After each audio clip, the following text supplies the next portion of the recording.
So these are the buildings that are owned by VIA here. You get your officers down here doing a perimeter check.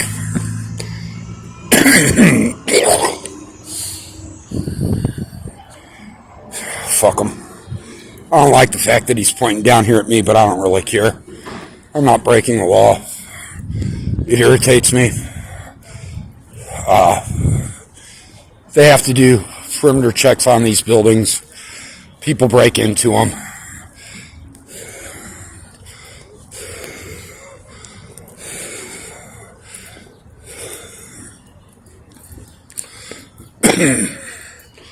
PD 39 is a supervisor's vehicle.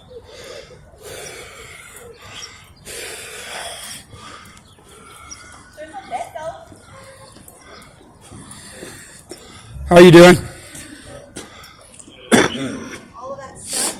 So, obviously, you see they've clearing the buildings.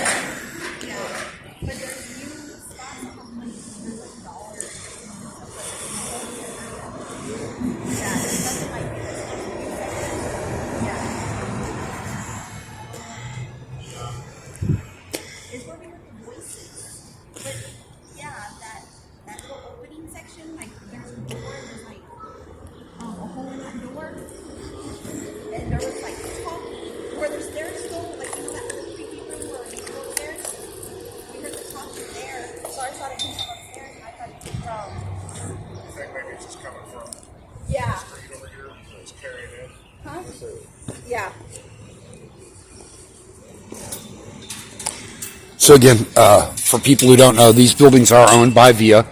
This is what's considered private restricted property. It's public property, but it is private. It is restricted. It is owned by VIA. A lot of times people go, there is no such thing. I'm like, no, it is. That's restricted. They have the signs posted. They have people who break into this property all the time due to the homeless in the area, building right up here. They break into that other building, and then because of the bad fence line, they gain access to these buildings, and it goes all the way down. So either way, they do their daily inspections, try to mitigate it as much as possible. With it being warmer, it's not as bad as when it was cold. But when it gets cold, you get a lot more people breaking into these buildings. So, I mean, it is what it is. How you doing? Good, sir. How you doing? I'm doing good.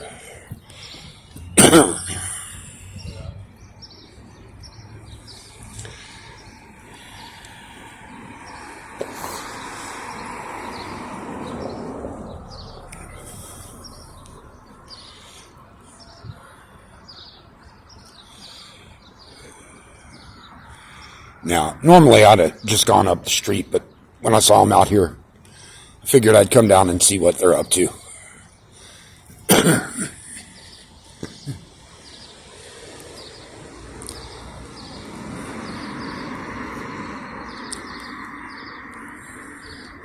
Again, where they're at the end of this building, people gain access through the back of this building. VIA can continue to try to secure this all they want, but every time they do, people just find another way to break in. The buildings are really an eyesore to the public. It's a shame that the city basically gifted these to VIA anyway. VIA's not done anything with the property. It's an eyesore to the community, and it ties up resources because, again, these officers now have to investigate it to make sure that, nobody's sitting in there, nobody's creating a fire hazard. Sir, he's calling you. He's calling you.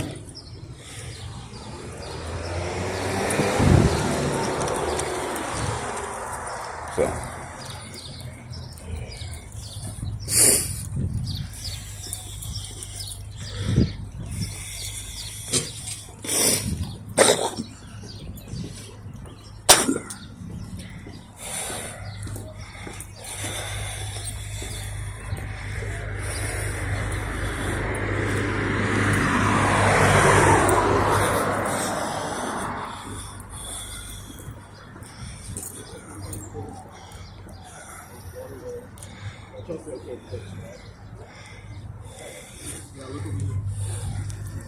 Now, I come out here all the time at night, and on multiple occasions I've seen people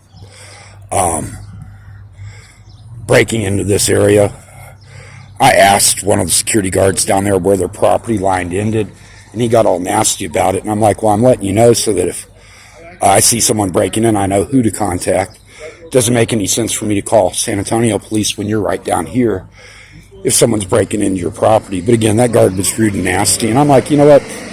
Not my issue. That's your issue. So like I said, they break in all the time. They break in through this fence. You can see they've patched the fence probably 15 or 20 times. You also see the garments and tarps that people throw over the barbed wire to climb over without getting cut from the barbed wire on the top. That it would be more effective to put razor wire, but again, it won't matter. If they do that, they'll find another way, or they'll cut the razor wire or do other things as well. So again, you know, they're proactively trying to cut down on this problem, but it's a waste of time and resources. It really is. VIA needs to just get rid of this property. It's not doing them any good. It's sitting on dead taxpayer payrolls. It's not bringing in any income whatsoever to the city. And again, they're not using it. And again, why the city gifted it to VIA basically is, well, the people weren't paying their property tax and it fell into arrears, so the city gets it. And they're like, well, it's over by VIA, so we'll give it to VIA. How you doing? Good day, sir. Thank you. Okay.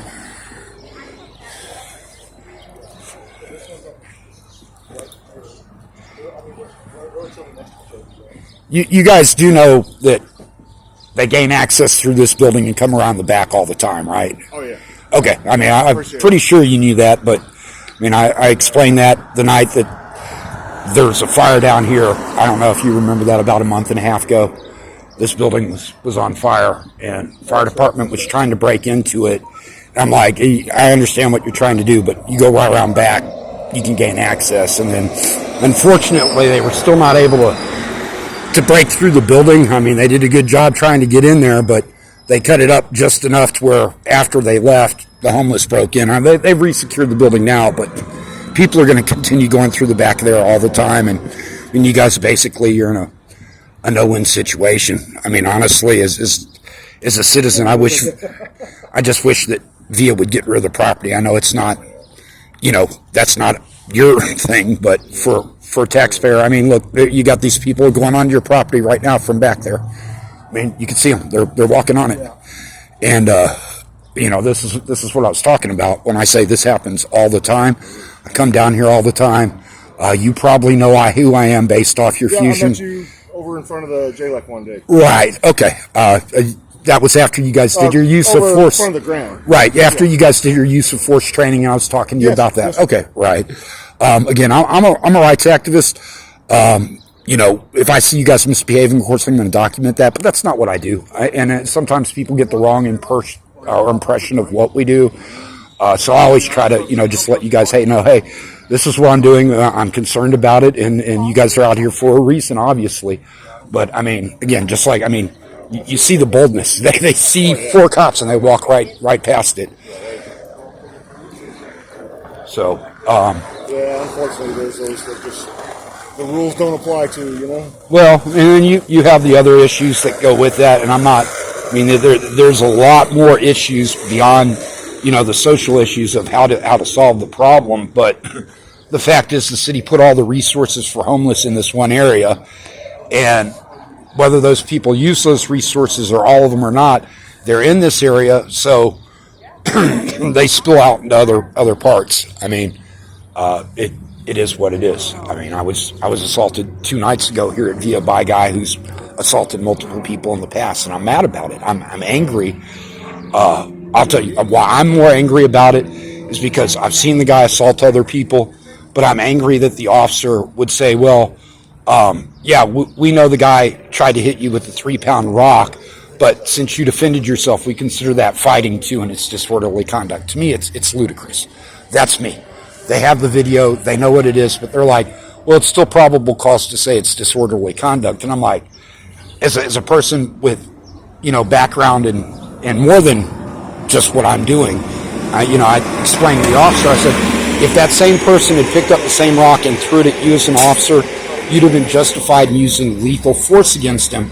But you're mad that I pulled him away from other rocks and you say I'm fighting. I mean, that's upsetting to me. And of course, they're investigating that. But even after Sergeant Martinez said, well, we're investigating, I said, well, I understand. You said you didn't have access to your cameras at the time. I showed you my camera. I'm showing you my camera now. My issue is now I have to wait for court to go down and prove the same thing again.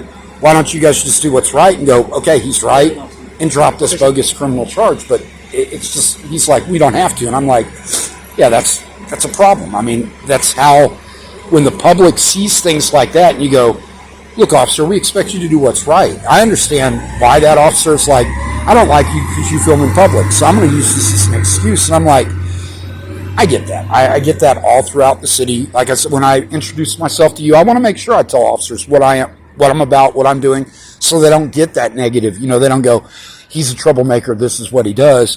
And, down here, you guys have had a lot of problems with other auditors. I get that. People who do what I do, we're confrontational for a lot of reasons, like with our rights, public sidewalks. And even Sergeant Martinez, he's like, well, yeah, you can walk on the sidewalk here. And I'm like, yeah, and I can walk on that sidewalk. And he's like, right. And I said, but Officer Lara arrested a person for the same thing. How is it that I can do it and you tell me I can, but another one of your officers will still arrest me for it? And then, just like with this situation, it's wrong and it should be dropped, but you're not going to do it. You say, we don't have to. And I say, that's why we're so confrontational when we see bad things, because we're like, look, if you were in the same situation, you expect the same, fair thing. I mean, Officer Esquivels here, he's a good guy. I have a video of him using less than lethal force up on the north side. Take it easy. You need to go back, or are you good? No, I'm good. Okay. I'm good. Appreciate it. I have a video of him up at the North Star Transit Hub having to use his taser dry stunning a person. And he asked me later, he's like, why didn't you post that? And I said, well, he didn't do anything wrong, but the guard there did use some excessive force. And I'm like, that's minor. More to the issue was the fact that when they cuffed him, both officers had their keys facing inside and they couldn't get their cuffs off. And I didn't want to embarrass the officer. I'm like, yeah, you guys got him cut off. I know you had to, and he's like, oh, you noticed that? I'm like, I noticed a lot more than you guys realized. And he's like, so why didn't you post the video? And I'm like, well, there were reasons, but I can go back and edit it. And I did edit it. And I said, this is a good use of force. Watch as he gives proper, aftercare. And so after that, this officer, he's like, yeah, this guy's not out trying to clown us. He actually went out of his way to, not make us look bad. Because again, a lot of people who would have viewed what I showed would have said, yeah, the officer didn't use excessive force, but that guard did. And being in that situation, what's excessive to one person that may not. That's it. I mean, that's really force is in the eye of the beholder. And exactly. I mean, and that's why I'm like, an extra knee strike or two when you're in the heat of something. Other people say it's not necessary, but the person involved, and again, like I said, when I told, Officer Esquivels, I'm like, I saw your knee strike on the guy's thigh, and then he's like, oh, you saw that? I'm like, yeah, and I completely agree 100%. That was not excessive or whatever. And more importantly, after you dry tased him or stunned or however you guys use the term nowadays, you immediately gave him appropriate aftercare. And that's what I'm focused on is, hey, whatever happened, I don't care. The guy, honestly, he was a scumbag. Is that right for me to say? Yeah, he was. I left the area based off of his actions, just like I've been assaulted here. I've been assaulted by people at other bus stations. And I'm like, I don't need to be around this guy. I'm leaving. And then, it broke out, and I'm like, come back. But like I said, I mean, I saw you guys down here. I was actually going to walk the other way, but I'm like, oh, they're checking their perimeter again, so I'll go down and film. And we're okay. We're okay with that. You don't interfere. That's.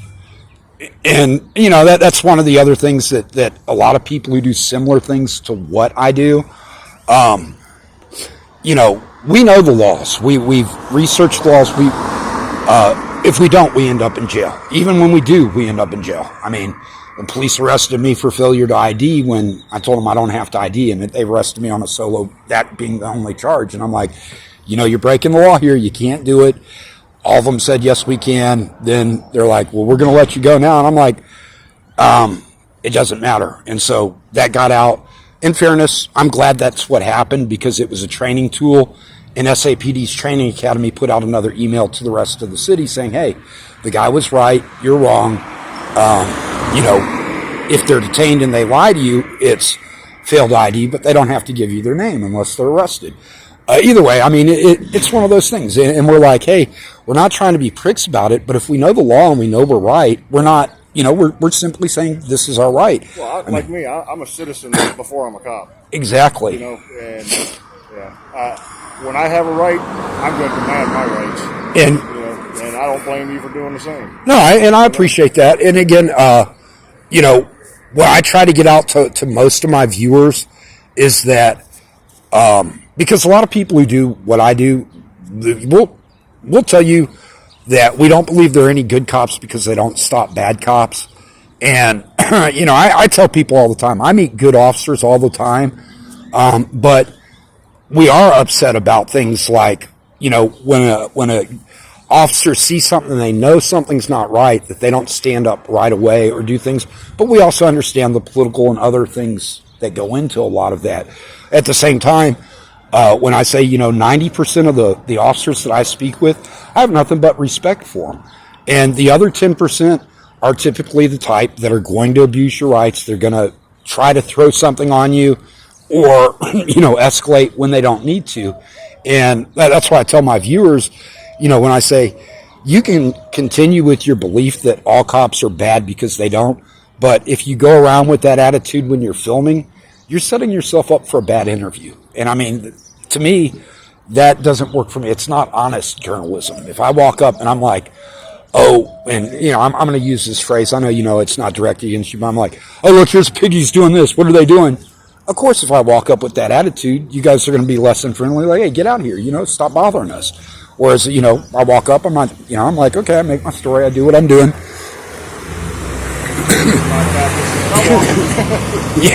Either way, I'm heading back down that way anyway. I'll walk with you then. Okay, well, I appreciate your time.